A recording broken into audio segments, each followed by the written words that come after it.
Well, welcome back to Chosen Generation. Thank you for tuning in to this premiere. If you're watching this while it is premiering, you'll get to hear some bonus stuff in the comments section, as always.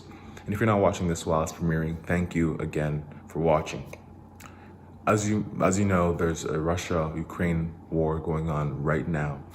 And we actually were able to sit down with a pastor who pastors in Kiev, Ukraine, the capital city of Ukraine, that's been under heavy fire this last few days. And he has some insights that I think are very important to hear during this time of war, especially since he's actually coming from Ukraine itself. So take a look at this. Make sure you give it a share. Let's go right into this video.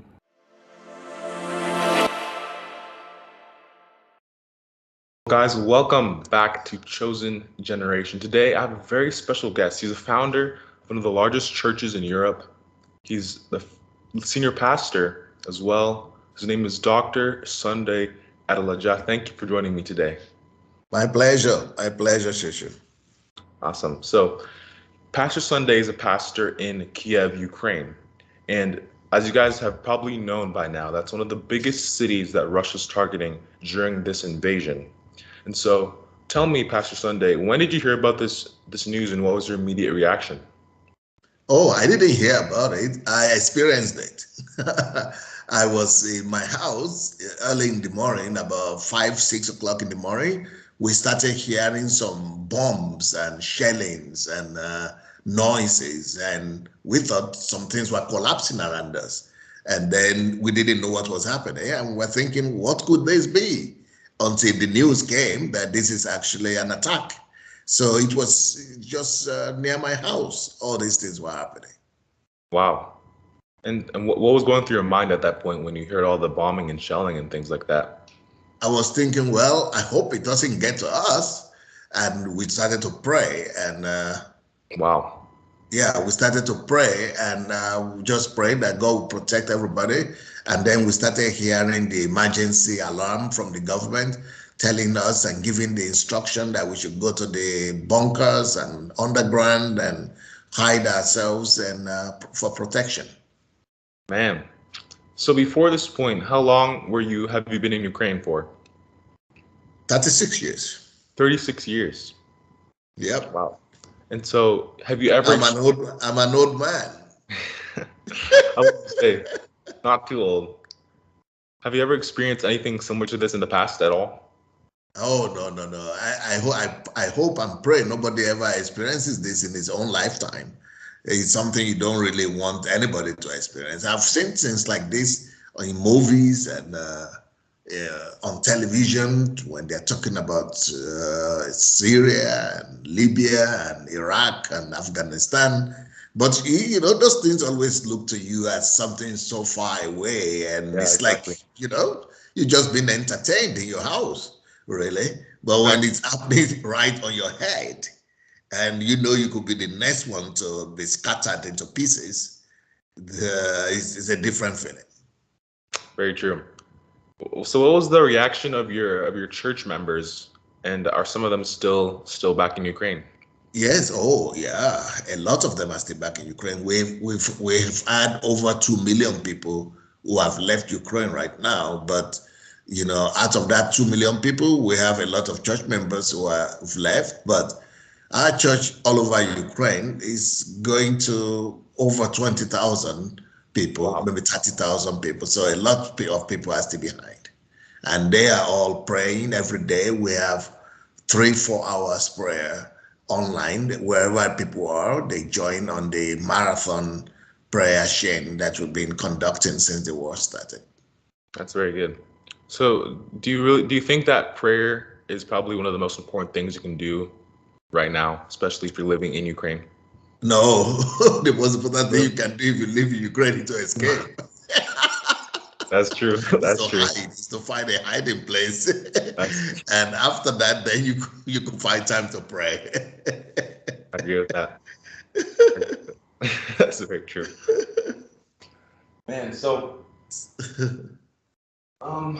do you believe that the US and other countries in the West can do more to help out Ukraine during this time, or what's your opinion on that? The most important thing the US could have done is to have discouraged Ukraine from trying to join the NATO, from trying to join NATO, is because Ukraine was adamant on joining NATO that Russia decided to attack.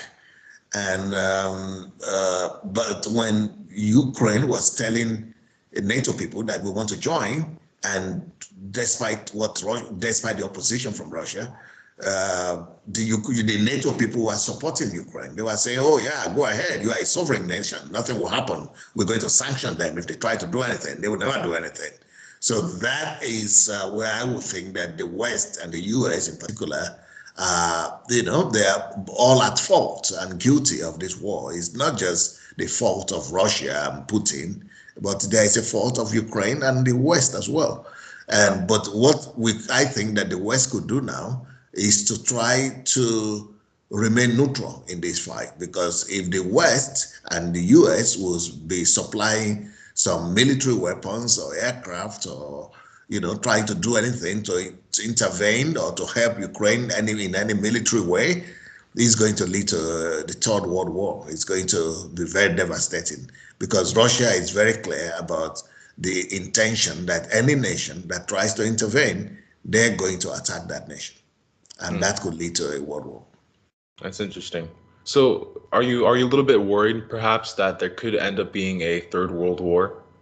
Yeah, I see that as a possibility, but I'm not worried about it, because I'm more attached to my heavenly home than my Yeah, earthly home. that's perfect. Especially once you have, like me now, I'm no more in my house. I've been forced to flee and to hide, to run for my life, and leave everything behind. And when you are in that kind of place, you see the reality of heaven, and That's you true. get to know that every other thing, passes away, That's and true. every other thing is nothing, and that. Yeah. No matter what you have or whatever is here, this world has to offer is still nothing. The end of the journey is death. Mm-hmm. Yeah. I guess during this time, like, you realize that this earth is really not our home, and Yeah, that Jesus has prepared a place for us in heaven, and that's our ultimate end, and our ultimate goal is heaven. So yeah, that's good. That's very powerful. yeah. Do you believe that Christians in Ukraine are probably much more secure and much more have at peace than those that do not have Christ in their lives? Oh yeah, the Christians, they at least know they can pray, and they are at peace knowing that they are not afraid of death. Unlike the unbelievers who are just panicky and and in desperation and totally hopeless. Yeah, Christians are totally different. They are much more at peace. yeah. So I've heard some comments of yours and on some other videos that you believe that Putin was actually after you personally. Tell me more about that. Oh yes, I've been. It's now that the whole world seems to have taken notice of the ominous intentions of Putin. But I've encountered that personally on a personal level when I was targeted by Russian state television station network, and all of them like similar to CNN or Fox News in Yeah, US. So those are controlled by the state in Russia, and all of them started to do programs against me because of our influence, of our growing influence in Russia. We had over 100 churches, network of churches all over the country, and we're still growing. And then it got to a point that he actually had declared me a persona non grata in Russia, and put me in the list of people that are dangerous to Russia. This is wow. official. This is official. I did not know that. Yeah, this is official. And how long ago was that? This was 2005. This was 20 years ago. So people are just noticing this with Russia, but this has happened 20 years ago. Very interesting. So we used to be located in Russia, and then you You moved know, to. I this time I was in Belarus, in Ukraine, and with our influence was beyond Ukraine. I was in Ukraine, but we had 700 churches in Ukraine and another 500 churches outside of Ukraine. So, and 100 and over 100 of those churches were in Russia. We were all over the place, and that's what caused all the trouble that made him to notice us. And he accused me of bringing Western values of freedom and liberty. And yeah, he thought I was an agent of imperialism. Interesting. Yeah. So he's been man, he's been after you for a while then. Yeah. Yeah. Interesting. Do you think that Putin has any justification in what he's doing right now at all, or is it just very unfounded and uncalled for, as many people would say? Many people would think that Putin has lost his mind and that this is just a man that is crazy. I don't really think so. I think he has his own justifications. If Putin or Russia or any other world power with a nuclear weapon or China will befriend Mexico or Cuba or Venezuela to the extent of putting their military weapons in those countries, the United States is going to do exactly the same thing Russia is doing.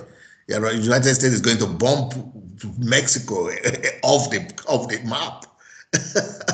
And that's exactly what Russia is doing, but we don't seem to want to understand that. We just, because it's on our side, Ukraine is on our side. I mean, I'm from Ukraine, and Ukraine is on the side of the West. So the West kind of paint Putin as a demon and saying Ukraine is all righteous. But really, there's a reason to the madness of the guy. That's true. I guess, yeah, you have to realize, I mean, as much as Ukraine, right now is going through a very difficult time, there are some issues with both sides of the war, I guess. And so, yeah, that's something a lot of people don't think about. So, with regard to your church, are you still conducting church services somehow, or how's that Only working out? online. Online, Right yeah. now, people cannot even walk in the streets. No transportation, no internet, no light, no water, no gas. People just, unless you can find internet, and for the few of them who can find internet, then we meet online. Man, yeah, so a lot of the videos I've seen are pretty graphic, pretty sad. A lot of children and stuff even being killed. From what you've seen, how bad is it in Ukraine? It's so bad that I feel it myself because after I escaped from my house and all the people, we had about 15 people or 25 people hiding in my house. But after we had to evacuate everybody because some of these things were hitting my house too. So I have pictures of my house on social media on Facebook that the damages that have been inflicted on my house personally. So Wow, this is real. it's real. It's real. So if you could give a message to the American people, especially specifically American Christians, what would you tell them to do to take actual action to help out people in Ukraine? I think if Americans should open their arms to receive the fleeing Ukrainian people, either they're Christians or unbelievers, especially the unbelievers. It's an opportunity for the church worldwide and for the American church to show the love of Christ to these people. And these people are at a stage right now where they're so desperate and they're so hopeful. They've lost all hope and they're in a place where they're ready to receive anything you tell them, especially if you first embrace them with the touch of love. When they see genuine Christian love, they'll be able to know there is another side to life than the destruction that they're coming from. Yeah, it's very powerful. Like during this time, these people are so hopeless and so in such in pain. A lot of them have Yeah, lost, fathers or sons or dads. And so right now this is time for them to hear the gospel and to yeah, hear Jesus's message and to be saved. So that's very important, I think. yeah.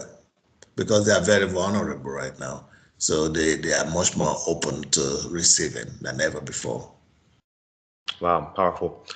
Before we have to finish up here, is there anything else you'd like to say to the people who are watching this?